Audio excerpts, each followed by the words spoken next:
Good morning, YouTube. I am Prepper Princess, the author of Living on Almost Nothing. If you are interested in purchasing my book, I will go ahead and leave a link down in the description box below. It's early morning and I'm getting in my e-bike ride. I like to get exercise early in the morning. So I'm doing a lot of reflection this week, and I have worked almost full-time jobs, at least one full-time job and the other job working about 30 hours a week for my entire adult life up until 3 years ago, where I became financially independent. I'm 42 years old, I'm middle-aged now, and there's a few things that are hard, they're hard to explain. Like, you always say most people don't want to go through the struggle, they just want to reap the rewards. And it is a struggle. You know, when you can't find a job that pays more than $12 an hour, you have to work too, just to get by and to save for your retirement. I remember working my full-time job was for my bills and my part-time job was for my retirement, or vice versa, depending on how well things went. And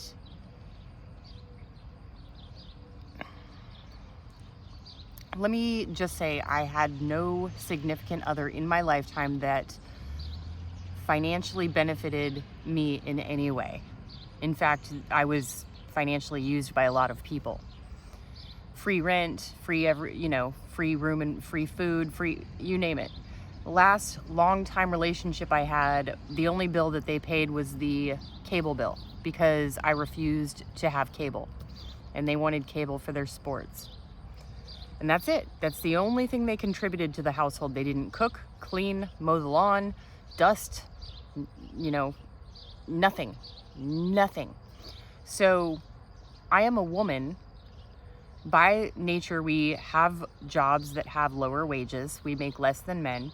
We do not negotiate for fear of having a uncomfortable conversation when we're going to jobs and losing those negotiation skills. We lose out on $1 million over the course of our lifetime in the job field.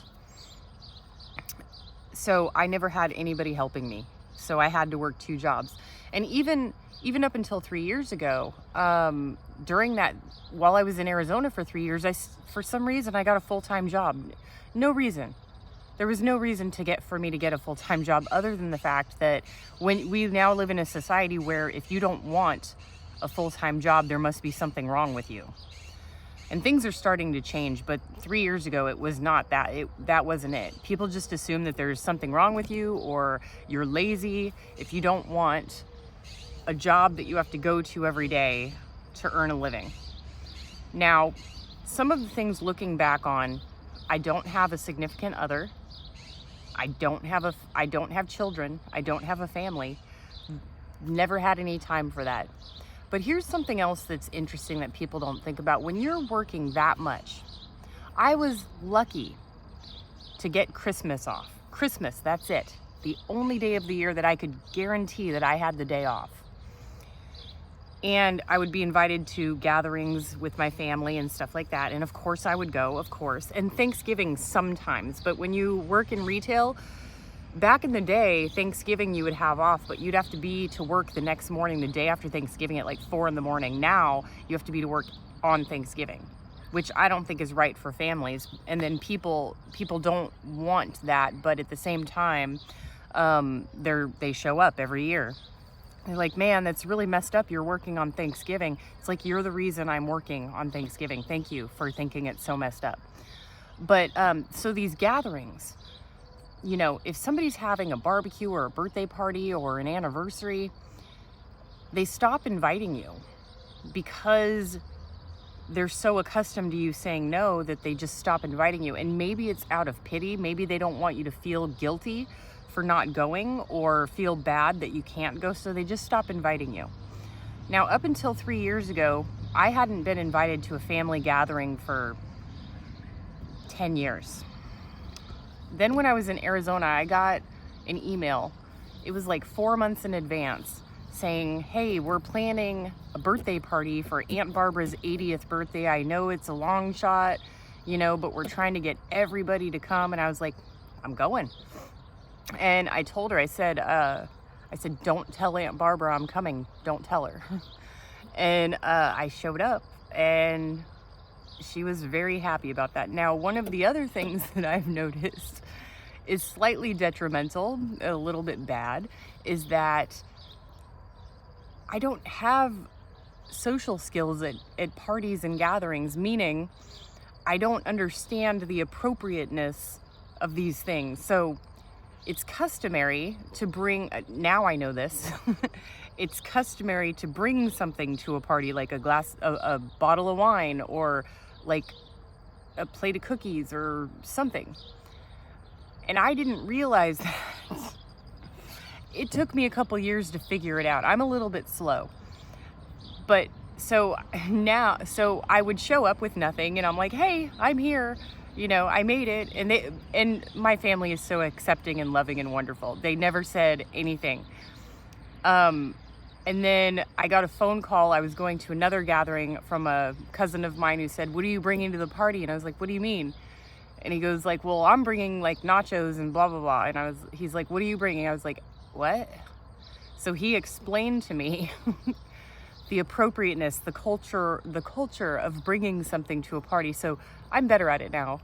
I'm better at it, but it took me a couple years to figure it out because somebody had to tell me, because I hadn't gone to gatherings except on Christmas, and you've got Christmas presents, so you brought something. So that's something. Your social awkwardness. Social awkwardness is something that can happen when you're working 2 jobs full time for 20 years.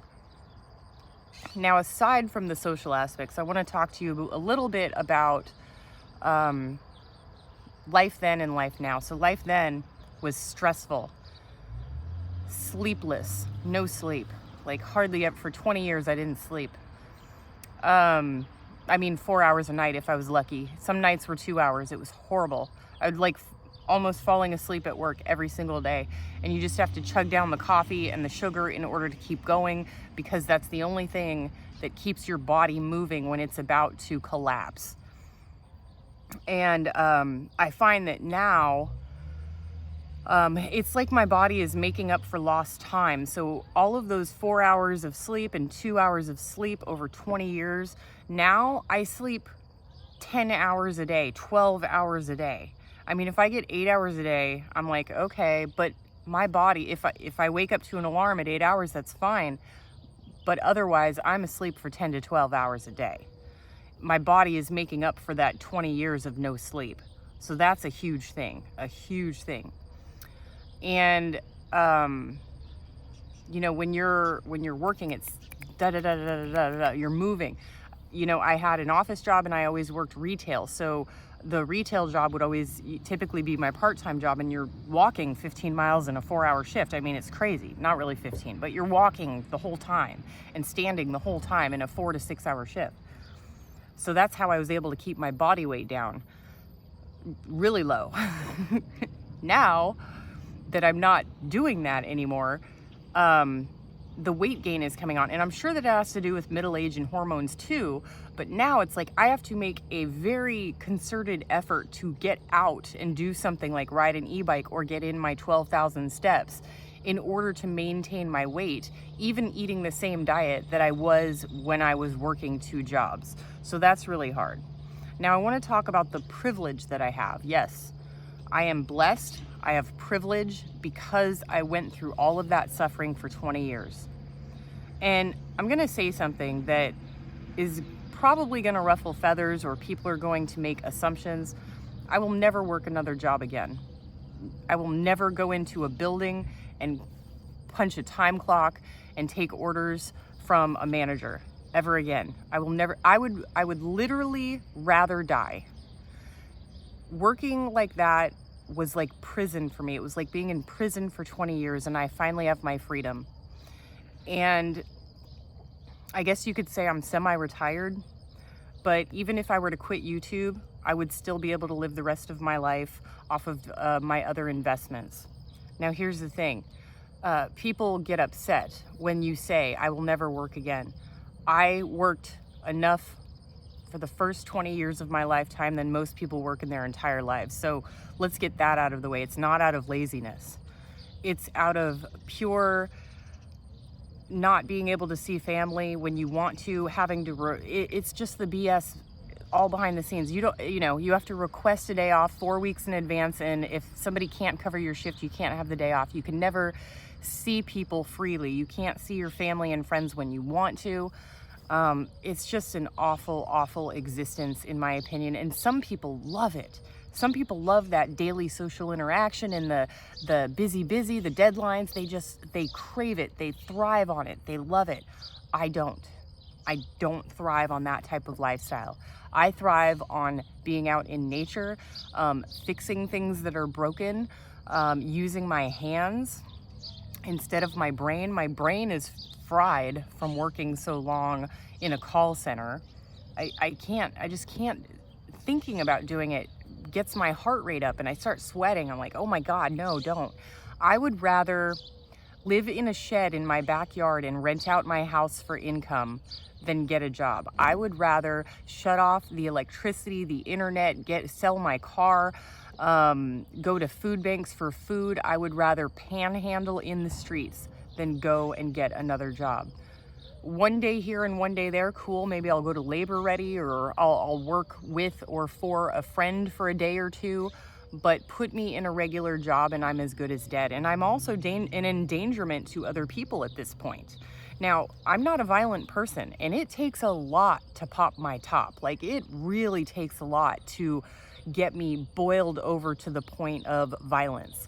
But the last time I had a job when I was in Arizona, I almost hurt someone, and I can hurt people. I have the ability to hurt people, and just from the pure evil spewing out of this low life's mouth, they needed, I was beet red, I was purple, the veins were popping out of my head. It took everything I had not to beat the holy hell out of this customer who was just evil incarnate, and the world is a darker place because they're in it. And I can't stand not being in a position where I can at least walk away. At the very least, walk away from the evil and go towards the light. I didn't even have that option. You are forced to be there and stand in front of them. You are forced to take the assault and do nothing. It's not right. It's not the type of world I want to be in. It's not the type of world I'm going to live in, because it's just wrong. Okay, it's getting too bright out here. I'm sorry. I went as long as I could without my sunglasses. As long as I could. I'm sorry. But now that I have the freedom of not going back to that, I never will. I would rather be homeless. I really would. Okay, maybe not. Maybe I wouldn't rather be homeless, but I would get rid of everything before, and I would risk life to not go back. It's that bad for me. Mentally, psychologically, physically, I can't do it. And people say it's just because you're lazy. No. Nope. 20 years of doing it for 12, 14, 16 to 18 hours a day. Not gonna do it again. But reflecting, do I regret doing what I did? No, I don't regret it, because now I'm in the second half of my life and I can do whatever I want, whenever I want, for as long as I want. And most people spend their adult lives age 20 to 65 or 20 to 70, whatever, 20 to 62. You don't get to this point until you're in your 60s. So I'm 20 years, 25 years ahead of the average person. And I'm not bragging, but I appreciate it. I am blessed. I am so glad that I suffered for so long so that I could reap the rewards at the end. And it's something that I strongly believe, that if you teach a kid starting in middle school or high school how to work their finances, how to be financially literate and really understand money and investments, they can do it too. They can be retired by 40. Now, you're always going to see these things on YouTube about people, how I became a multimillionaire by age 25. But you got to look at it. We're going to have to end it there because my phone is overheating. Do what you can with what you've got. Prepper Princess out.